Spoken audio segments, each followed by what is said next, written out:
Welcome back to the Tech Zone. I'm your czar of technology, Paul Amadeus Lane, and I'm telling you, I love being able to talk to you every week about technology and share with you some of the things in the entertainment world and my adventures. And you all know, I went to E3. Got a chance to check out some really cool stuff. If you've been following me on social media, you'll find out just how cool it was. And you want to do that, go to my website, paulamadeuslane.com. That's paulamadeuslane.com. Connect with me. You don't want to miss it. I'll be at San Diego Comic-Con coming up real soon. So you don't want to miss what we got in store there. Thanks to our folks and our friends over at LiveView. Don't want to miss that. When I was over at E3, I kind of had a nostalgic moment. Yes, I'm using big words. Nostalgic moment. Think back to your first personal computer. Mine was kind of special to me. I got mine, I want to say, latter part of 1993, a little before 1994. As some of you know, I'm a quadriplegic and confined to a wheelchair. And I stayed in the hospital for about 8 months. And when I got out the hospital, not being able to use my hands, my father, he was like, I think it's time for us to get a computer so you can do certain things at home. So my father and I, we both went half on a personal computer. And it kind of looked like this right here. It had the processor in it, a 486 DX2 processor. It wasn't Epson, but it had the 3.5 diskette. It had the 5 1/4 floppy disk in it, and it had the multimedia CD-ROM. It had 4 megabytes of RAM. And I think the hard drive must have been I can't remember right now, but it was really small. And that's when the multimedia CD-ROM first came out. The CD-ROM by itself was like $1,000. And I remember some of the games that I used to play on it. I used to play Battle Chess. Remember that game? How they would battle each other, and that really taught me how to play chess. Then I also discovered AOL on my personal computer back then. Word processing, being able to type letters now. So the computer has really helped me out in my journey after my injury. So I have a real fondness for Intel and what they're doing, and the personal computers that they have been able to put out over the years. When I was over at E3, I got a chance to go to the Intel press conference and to talk about some of the things that they are doing now when it comes to gaming and computing, because let's face it, 20 years ago, I don't think the PC market was really big in gaming. I remember when I had mine, I wanted to play certain games, and I could play Madden on there. I used to play Madden, but nowadays, these PCs are humming. And then if you bring up being a content creator now, you need to be able to push some major power out there. Well, I got a chance to catch up with Doug Fisher, who's a senior vice president of software over at Intel after the press conference, and was able to pick his brain on what Intel is doing, the new 9-core processor. 9-core, yeah. I didn't stutter. 9-core processor. Yeah. Check out my conversation with Doug. Doug, the press conference this morning was amazing. I remember when there was the Intel 486 processor and software wasn't as robust as we see today, my friend.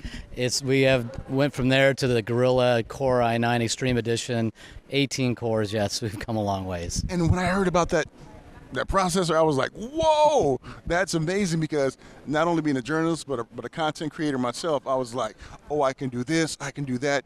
And speak about the feedback that you get from ones who are content creators, who are gamers, and even people who still in business because they still use the Intel product. How do you get your feedback from that? When we talk to content creators, what they want us to get out of the way, as I describe it.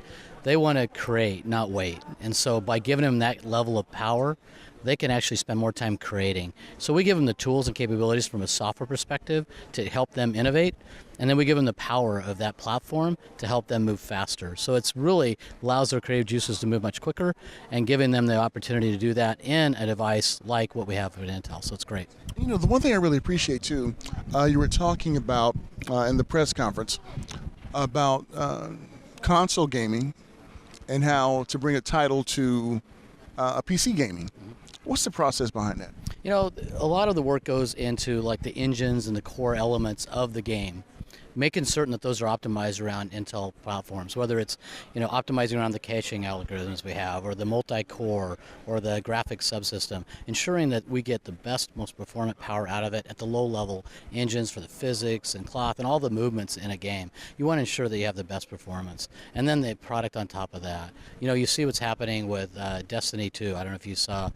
It's crazy the experience Tefty Teft was talking about on the PC game is so much more robust, immersive, and that's what we're seeing with the gaming community starting to take advantage of the unique capabilities of the PC. It's amazing. And how has software changed over the years? Because you've been in the business for a long time. And what we see today, did you ever imagine that? Why did you say a long time? I looked at old. No, just a few years. I'll say that. Yeah, it's changed a lot.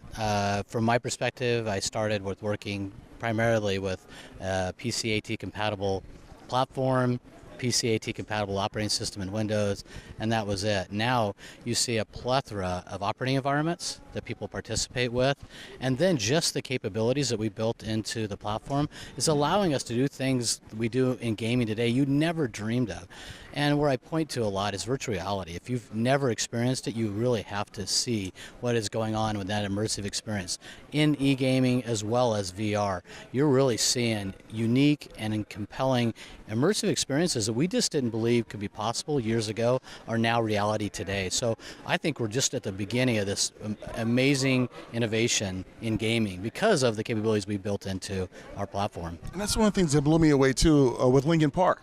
Yeah. And talking about the experience now fans can have with that in VR. Because when talking to people about VR, a lot of people are like, well, if I play a VR game, I don't want to have to hold this or hold that. But now we're talking about a whole new experience where fans can be like in a concert setting and really experience things. Yeah, we're seeing that in esports and now in music. Linkin Park has always been one of the forefront of innovation, and we worked with them for years doing that. And now as a concert goer, you may not be able to make it to a concert, but you want to participate. And now you can and feel like you're part of that experience.